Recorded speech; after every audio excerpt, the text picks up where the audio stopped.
Well,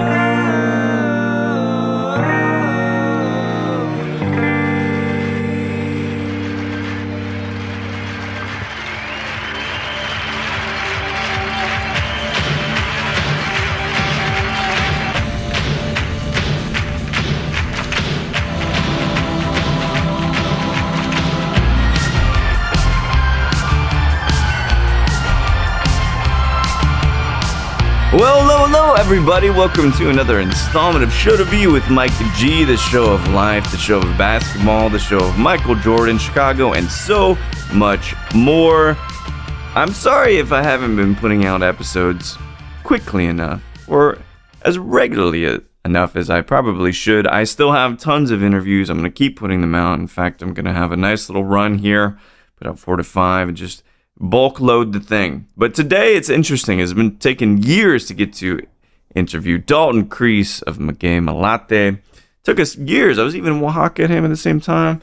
But it turned out that we had to have a tasting at my house to make it all happen. So we talk about life, we talk about entrepreneurship, and we get ready for one of the best tastings I've ever had in my life at my house or just about anywhere.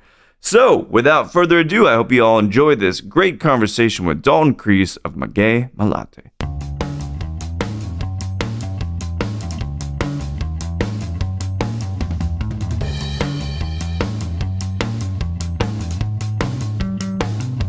Yeah, absolutely. I'm the type of player that has to go hard to the hole. Yeah.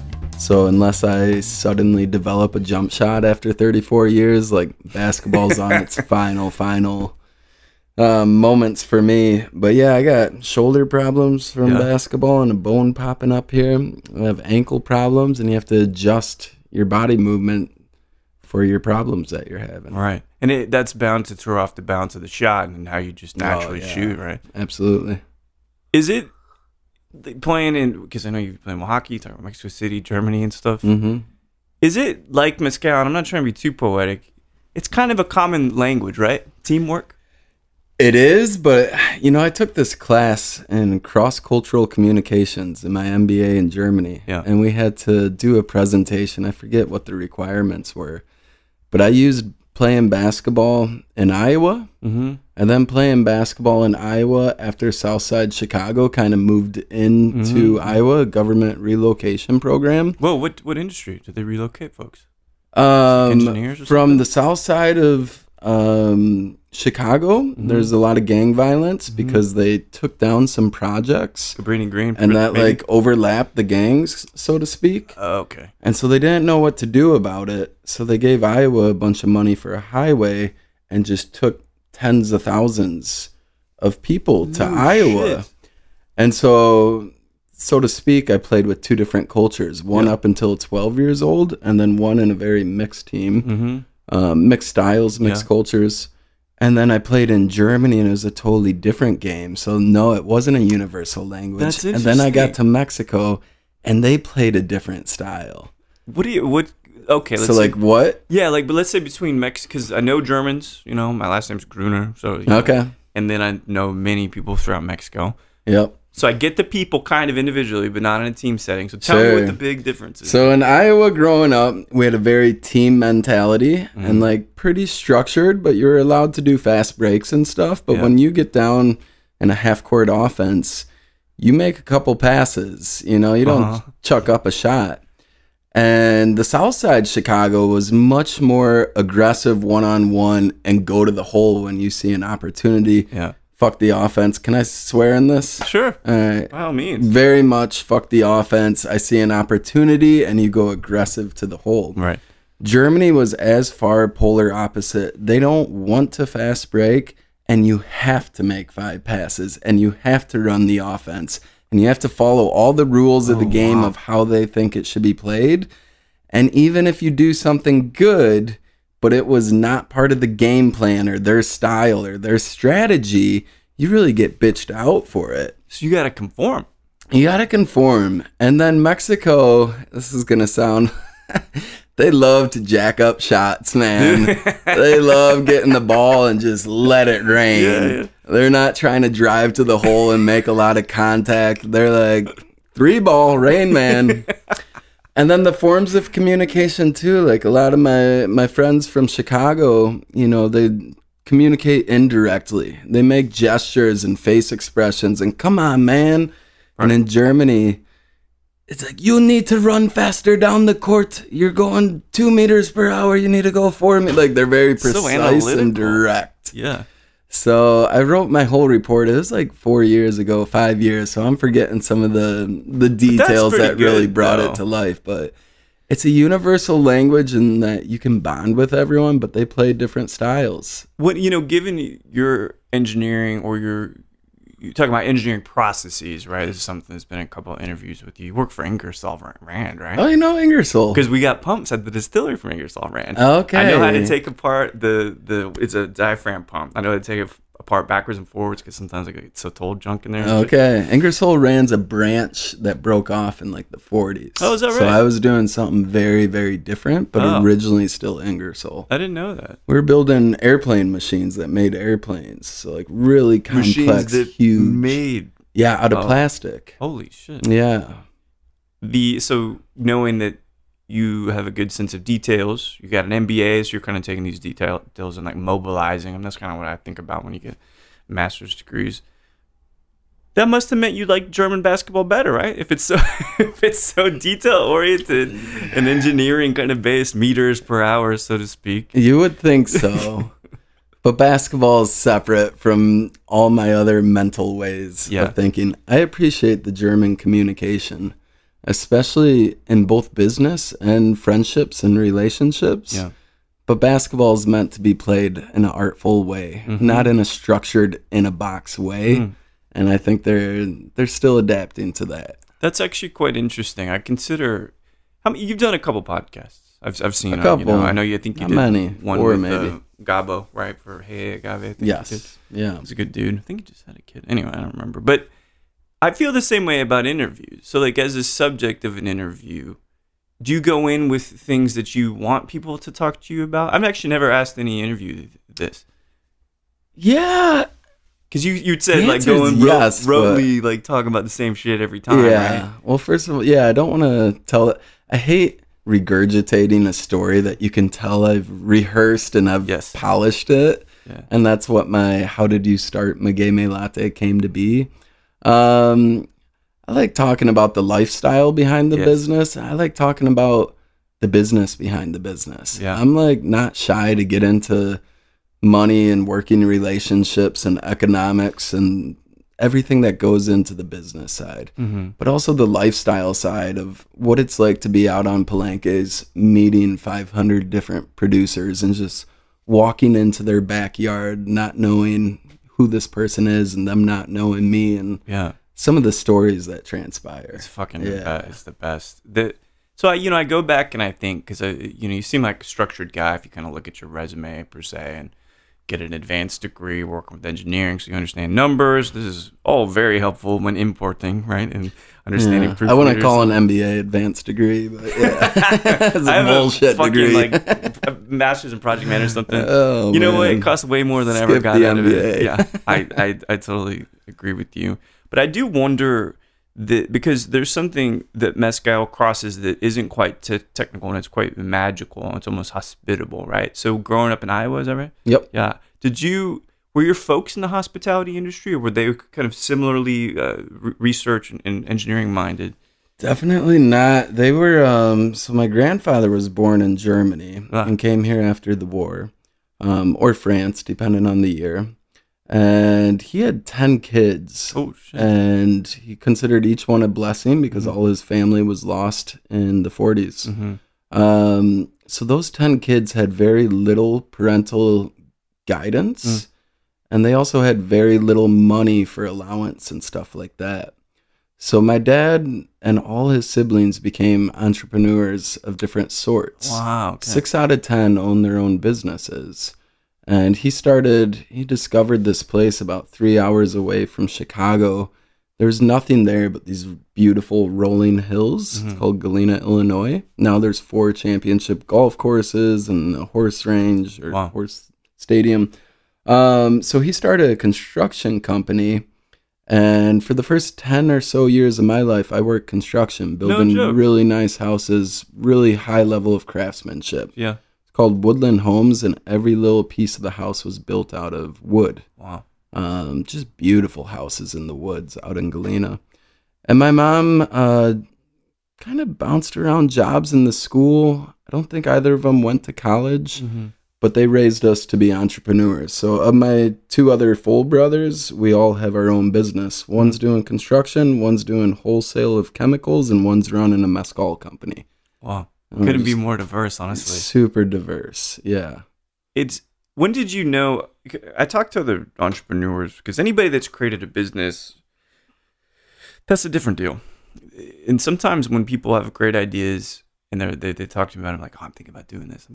But it's like, but you know, like it's going to be tough. And it's like, when did you lose the fear of failing? Ooh, that's a great question. Because that I know has to happen. Fear of failing. I think because I started so young, I think my first business was we'd stand outside the bathroom and my dad would have parties and we'd charge him $0.25 to use the bathroom. So I was like 5 years old before fear could set in. Yeah. And then from there we started our baseball card company and sell the drunken workers baseball cards for outrageous prices and trick them and stuff. We had a fort building company, a bike repair company. Wow. And then in college, you know, some other companies here and there. In high school, some eBay stuff. You know, when eBay first came out, I was like, give me your stuff, I'll list it on eBay. I was getting stuff, I think legally, but you never know, just listing it. In college, I started a business painting houses. Oh, no shit. That was the hardest job I did. I'd have to go home on the weekends and just go door to door knocking and be like, hey, I noticed that your windowsill has some paint chipped. Would you like an estimate to fix that? I did that for hours. It was the toughest thing I ever did in my life, was knocking on doors when I was 19 years old. So I think, you know, after I got my bearings and got some professional experience, knowing that I'd eventually fall back into entrepreneurship, I started maybe 8 or 10 businesses before Maguey Melate with the pride of, I bet I can fail this quicker and cheaper than anyone possible. And that's what our school, entrepreneurship school, taught us, is we can teach you how to fail a company as fast and cheap as possible so that you can find the right one. So when I launched Maguey Melate, I did everything I could not to pursue a mezcal company. But I was running out of money and running out of ideas. And I couldn't get this out of my mind, what I saw at the Palenque the first time, sticking his hand in the fermentation and everything. And so I launched in a matter of 2 hours a website. I think it was called Mezcal of the Month Club.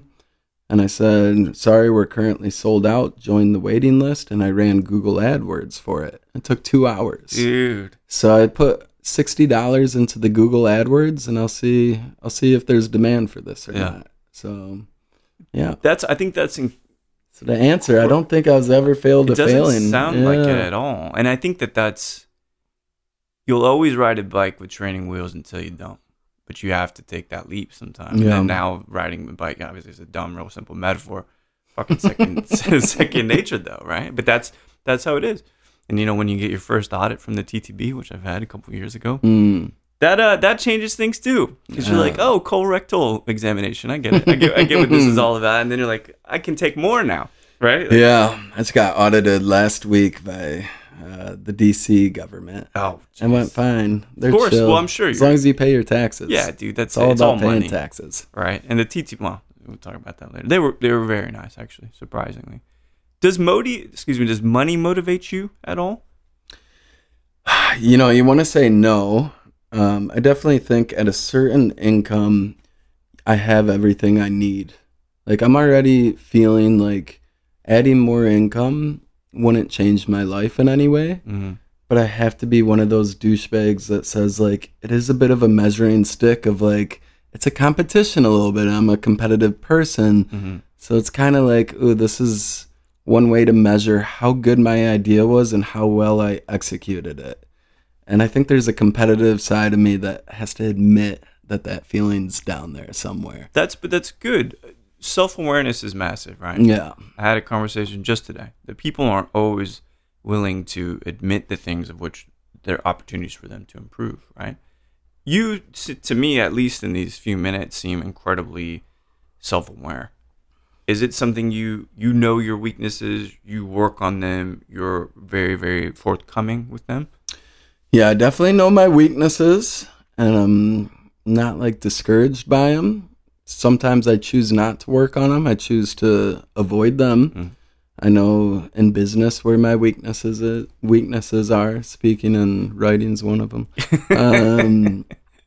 But I'm totally okay with weaknesses. We all have weaknesses and we all have strengths. So I'm always just leveraging, what am I good at and what do I enjoy, and focus on that. So given a lot of the businesses that you've mentioned as an entrepreneur that you kind of started as a kid, you're 19 doing the painting the houses, which is grueling. I mean, I'm good with my hands, but I sure shit ain't good with detail. Like if it's production, I can do it here as I point to guitars and shit. But man, I couldn't paint. I would piss so many people off. Oh yeah. But I wonder your connection to the softer, maybe the more cultural elements of the world, travel, drinks, food. Do you also feel very connected to those? Do you enjoy traveling around and experiencing new cocktails, new products, all that? I'm a huge traveler. I just got off a 3-month trip alone in Asia and Spain. Oh, amazing. Just got back a month ago or so. I took a little break when I ran out of money and started this company. But before then, I've lived in like Portugal and East Germany, West Germany, Colombia, Oaxaca, Mexico City, all over. Somehow, I'm not a foodie. And like I'm more into researching what mountain to climb and where to go rock climbing than I am where's the best restaurant in town. Okay. And when you travel alone, you can only sit on your phone researching stuff so much, whether it's the next city to go to and then the Airbnb within that city, right? And then what activity you're going to do. And then if you got food on top of that. So food always takes a back seat to me. Like I'll go to the fridge and just eat a meal, grabbing stuff. And people think I'm a psycho for it, but I'm like, I need to get on with my day. Yeah. So it's a little counterintuitive to running such a company and really loving Mezcal and having the job of selecting these. I'm not the perfect person cut out for that. Sure. But that's when it goes back to knowing your weakness and letting go of the ego of it. I'm not the expert to drink this, sadly. I wish I was.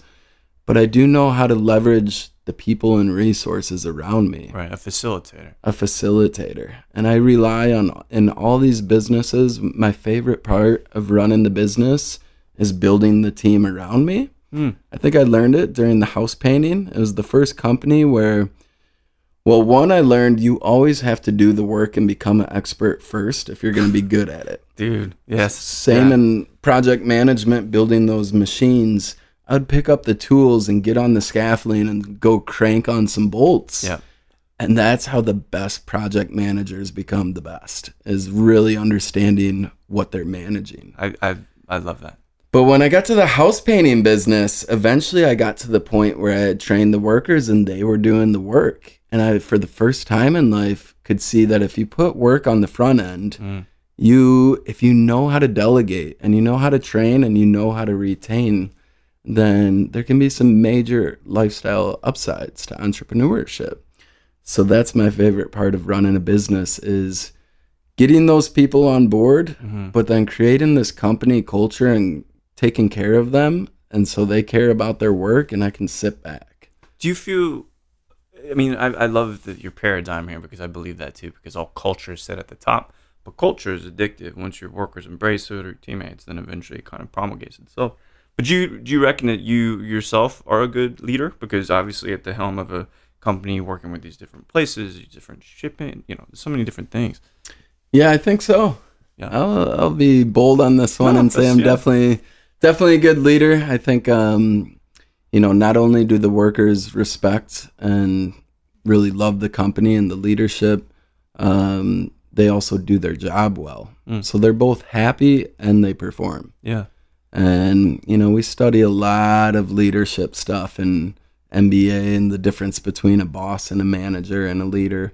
But yeah, I really cultivate culture and make sure everybody's feeling part of the team. And it goes back to the sports too. Yeah. This team mentality. So every Friday I do a Friday shout out, and I give somebody props on a job well done, and the whole team jumps in and gives them props too. That's great. And when it comes your time to get the props, it's just a good feeling. Like, ooh, I get a little bit of love from everybody, a little bit of recognition. Given that I talked to a couple of people actually quite recently I've interviewed that had really long stints of travel where they've been around the world and stuff, and I've traveled a bit too. Yes, we have so many good. This Extero Amarillo from Jalisco, right? You said this is not going to be part of the club, or it is? This one, there's 20 liters, and we put in a new batch order, and it's coming up in a couple months, in 4 months. Really nice, quite kind of ashy and green. It is really, really beautiful mezcal. But the traveling piece, right? There are people that I know that nothing dismays them more than the thought of traveling alone for extended periods of time. You know these kinds of people, right? Yeah. I mean, even myself, it's intimidating sometimes, especially depending where you're going. Sure. Do you think, though, and do you find that you're quite a solitary person? I'm definitely more introverted than extroverted. I love being home alone. I love going to the basketball court alone with nobody else on the court and shooting.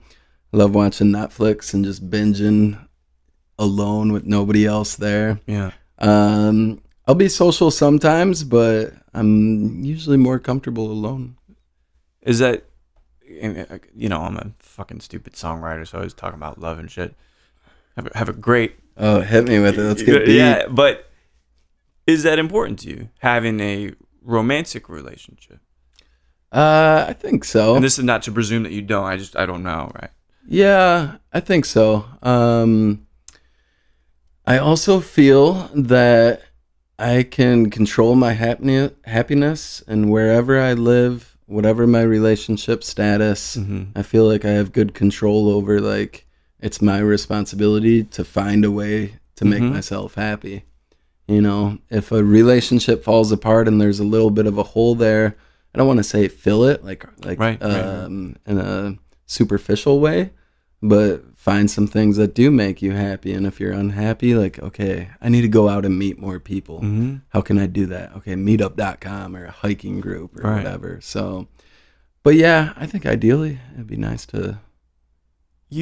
What is the thing that... It sounds like maybe I know the answer to this from kind of how you talk really beautifully about the outdoors and hiking and things like that.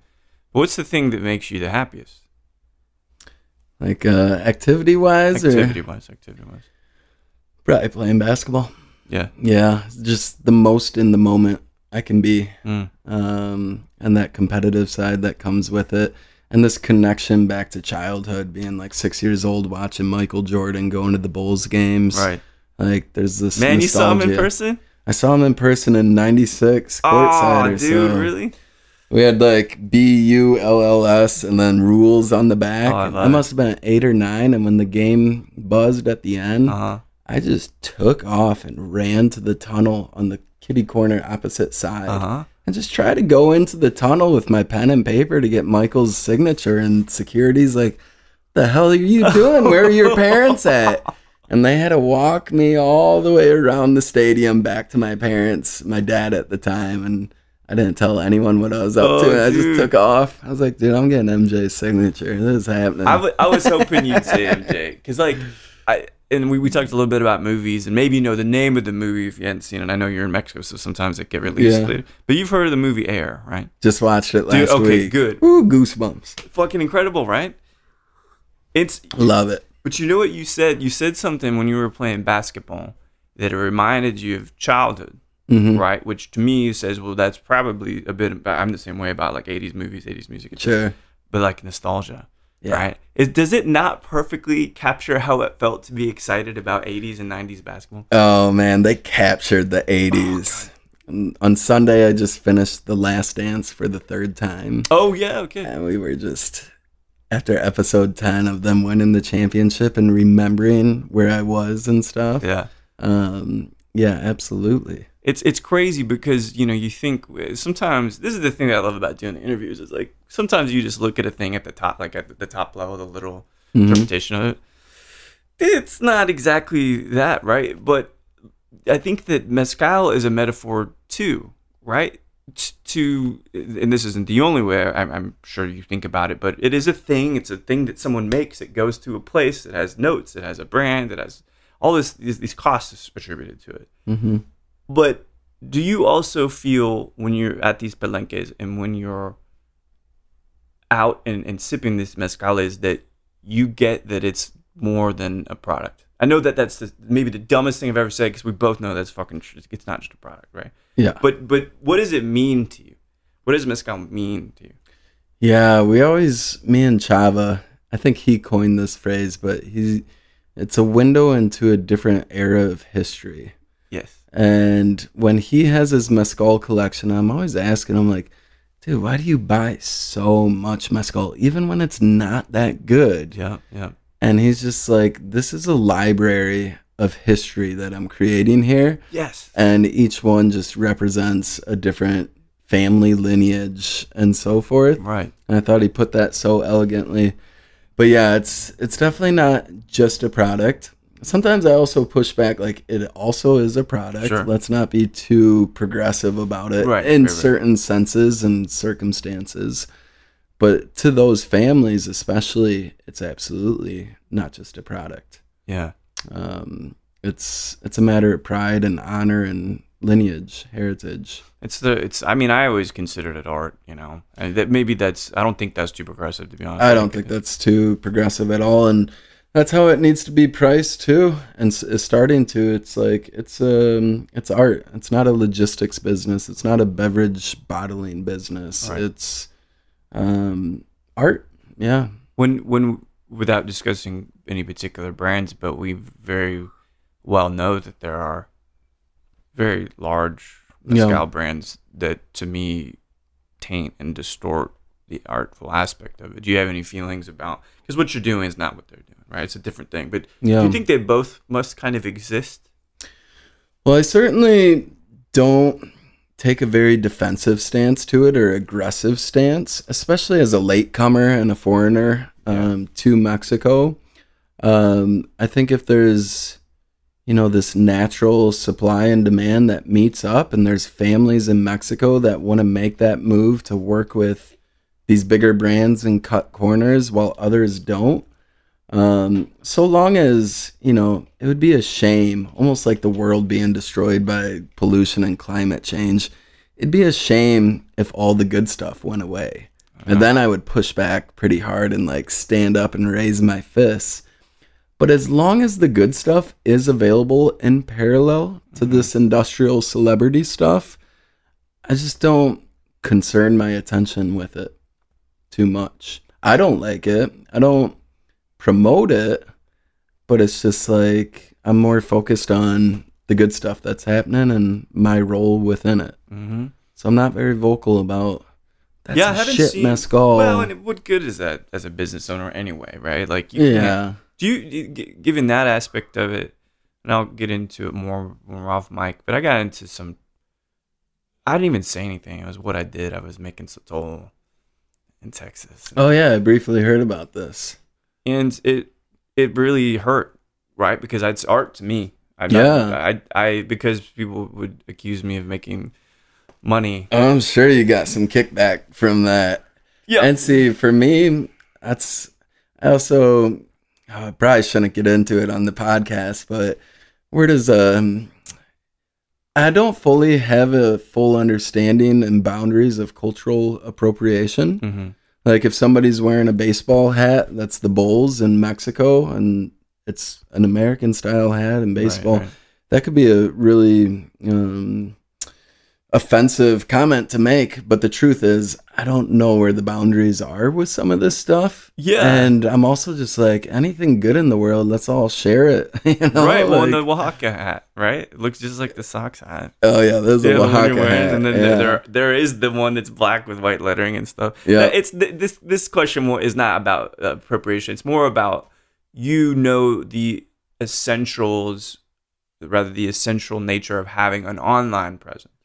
Yeah. So for you and your team, because I'll tell you what, I mentioned your name once in like a Facebook chat to talk about the tasting, and I've seen y'all's ads for fucking days now. It's crazy on Instagram too, right? That's coming to an end. I had to give it a try. No, but it worked. I heard about it as brand awareness, all that. But is that a piece that do you have someone that handles the specificity and the strategic stylings of your online stuff? Or is it something you like to do? So at the beginning, I had huge entrepreneurial ambitions and optimism, as early entrepreneurs always do. Yeah. And I hired like a team to do everything. And within 6 months, everybody had to be let go. Oh, shit. And so I did everything. I did the interview. I did the filming of the interview, the editing of it, all the social media, the whole website, all the Google ads and stuff. And now we've rebuilt the team, and I do very little of it. And for this one, so marketing is not my strength. I'm really into like product creation and engineering and building things.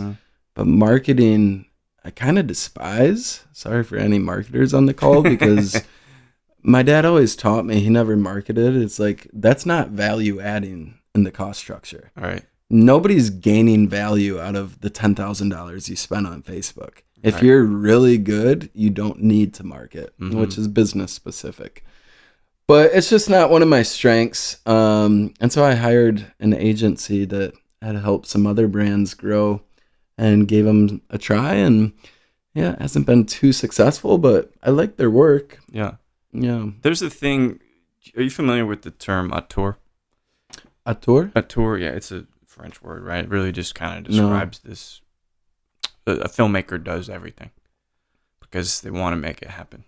Yeah. You talk about filming, you talk about editing, all these things. It's that we do what it takes to get the job done every single time. So is there a role in the company that you wouldn't do? That I wouldn't do? Yeah, that you wouldn't do. Like ever, or like at this stage of the How company? about this stage? No. I go and fulfill packages once in a while. I still have a hand in customer service. The tasting chats we do, I still participate in those. I take the most pride in always going out to the palenque, even though I'm not always needed there. And sometimes like I'm detrimental to be there and distracting. And I still go to my warehouse and participate with the bottling and packaging. I don't think there's any aspect that I don't once in a while do. There's some I don't enjoy. Sure.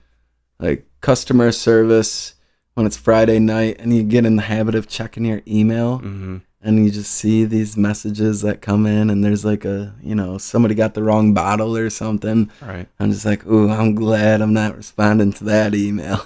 Yeah. The dealing...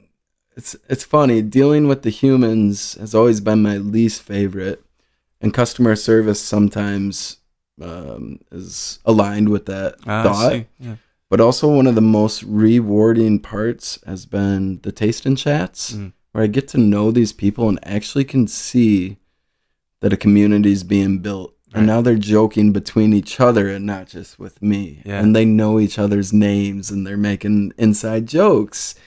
And also the relationship with my team and Mezcaleros, those have been by far the most rewarding. More than the money, more than the satisfaction of creating a cool product. Yeah, it's the relationship with the customers, team, and then Mezcaleros. I'm actually really happy to hear you say the part about the community is whatever I have helped with the help of others to foster in Texas. I'm incredibly proud of it. And yeah, what I hope you see tonight will give you that feeling. Awesome. Ooh, that's exciting. Yeah, because it's the right people in the right place. Yeah. At the right time, That's special and it's priceless and it's timeless, Like just like nostalgia, which actually is affixed to a time, but it never expires. Yeah. That's one of the beauties about it is you can always resort back to that first love or that first movie that makes you goosebumps or whatever. How do you feel about... Because the thing is, there's been you have the brand has such a great reputation. People are excited about it. People ask me, have you had this? Have you had this? And unfortunately, in many cases, I haven't, unless someone wants to share with me. But knowing that, which we're doing right now, of course, we'll get thank some you boxes. so much. Yeah. But how does it feel on the human level? Because success is a different thing. But to know that people have embraced this thing that you created. Now, I know it's juice that other people's have crafted, but the packaging and the way that it gets delivered and the mindset and kind of just everything about it, the branding is something that you just came up with. I mean, how do you feel about that? Do you ever reflect on, in that respect, how that's been a success? Just the branding and packaging? Well, just what is ultimately the good reputation of quality and integrity product. Yeah, there's a pressure that comes with it. Right now we have like all 5-star ratings, and I'm constantly concerned and worried that we can't keep this momentum going. I go through dips and troughs, but I'm like, how are we going to top this box? How are we going to top this year? Oh, we've already featured something from Guerrero. So I'm like proud of what we've built. Obviously, you want to build a product people love more so than build a product that's more economically successful. Yeah. But like Spirit Airlines, for example, they're a successful company, but people hate them. Yeah. But they're more successful than a lot of the good companies. Right. Absolutely. You can look at cars the same way too. Like BMW is not a market leader by any means. Right. I definitely get pride in the mezcal we source and the packaging. I think for somebody that doesn't have a design eye, I'm not into fashion really. Very engineer minded. Yeah, right. Love how that came out. But a big part of that what I'm proud about it is the first person I hired, I knew it'd be one of the most important people, and it was a brand manager, designer. And I have all these ideas of basic concepts of what I want it to look like. Right. And I know I don't want bright colors and I don't want graphics on it. I want raw feelings that replicate the feeling you have when you're on a palenque. Yeah. Which you don't see a ton of colors out there. I take pride in finding that person and getting them to work with me for so long. And now, I was in a little bit of a dip, maybe late 2022 about the project, because I just found like it was so hard to push the boundaries and keep impressing people. Yeah. Even though the feedback was all positive, but I'm, like a competitive nature within myself. Build a better wheel, right?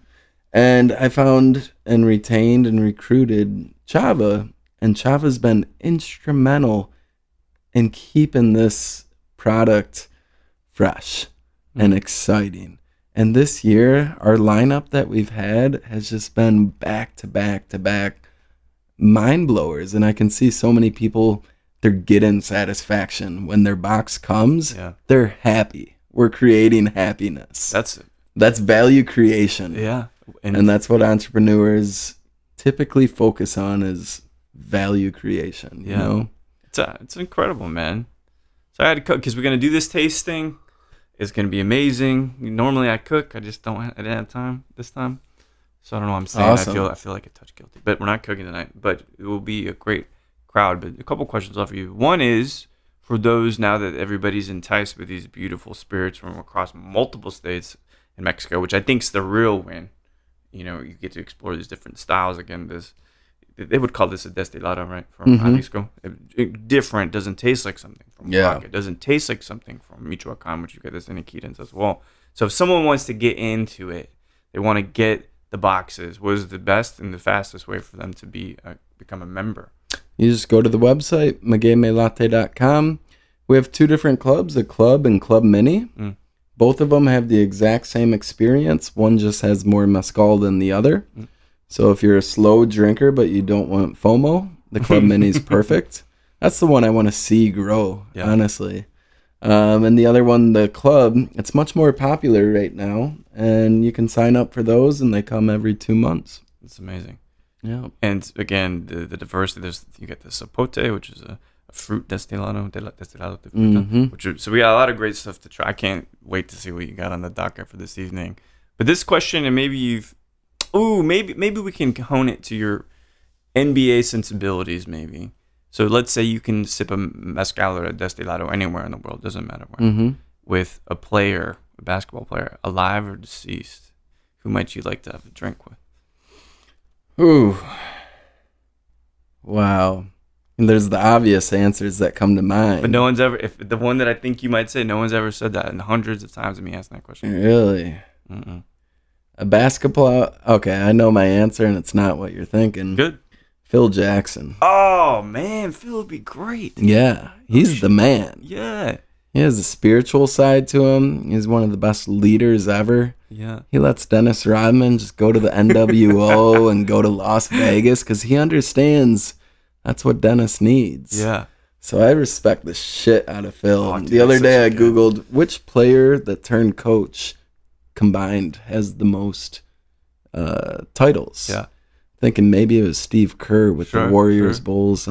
Phil Jackson does 11 coaching titles. No way. That doesn't happen by chance. But he'd be a cool guy to sit down with and talk about life. Yes. Whereas like maybe the obvious answer is Michael Jordan or Kobe.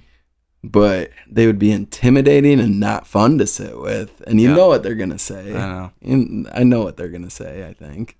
So, Phil Jackson. That's fucking brilliant, man. Thank you for that, because I wouldn't have even thought about that. But now I want to go have a drink with Phil Jackson. Who are you thinking? I would just Jordan, because of course the affinity that the fondness you have him as a kid and everything. But I think you might be right.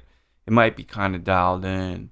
Yeah. With some of these guys. I mean, yeah, he wouldn't be the funnest, that's for sure. No. He'd be very serious, and it'd be intimidating. Phil he'll be your buddy. He'll have a mezcal with you. Invite you in. Yeah. Dalton, that's an amazing answer, man. So, all right, it was a pleasure speaking with you. Finally got to do this after some years trying to make it happen. Now we get to go taste a lot of people on mezcal. Awesome. Sounds Thank good. you, man. Cheers. Thanks for having me. Yeah, my pleasure. Well, there we have it. Dalton Kreiss of Maguey Melate. Really good conversation. You know, I'm going to say this, and I don't really talk about this on the show, but, you know, if you're a friend of mine, I talk about this. But one of the things that I really enjoy is, you know, we stop recording and we start talking, and often guests will tell me, I didn't think it was going to be like that, or no one's ever asked me questions like that. And it's one of the most like gratifying things for me, because I find people so interesting, and people do interviews. Journalists do interviews. They do it in such a rote fashion. They don't take time out to interview or research the guests or whatnot. And so I get these opportunities to just ask these questions I want to ask. And I really, really enjoy Dalton. I enjoy the way that his mind works. And it was such a pleasure to get to sit down with him. And, you know, Johnny from Mezcal Reviews is the one who introduced us, and it was a really, really beautiful evening speaking with him before the mezcal tasting, and then having a room full of people that just love the mezcal that they're putting out. Really, really a privilege to get to know you, Dalton, and I am elated to see what happens next, and I hope you enjoy these next chapters in what is a very interesting journey of entrepreneurialism. So thanks, everybody, for listening to Show to V with Mike G. No matter if you're beating yourself up because you haven't put out podcast episodes regularly enough, or if you're thinking, I cannot wait to share my new very, very heavy and very, very 90s driven record with all of you, please keep dancing.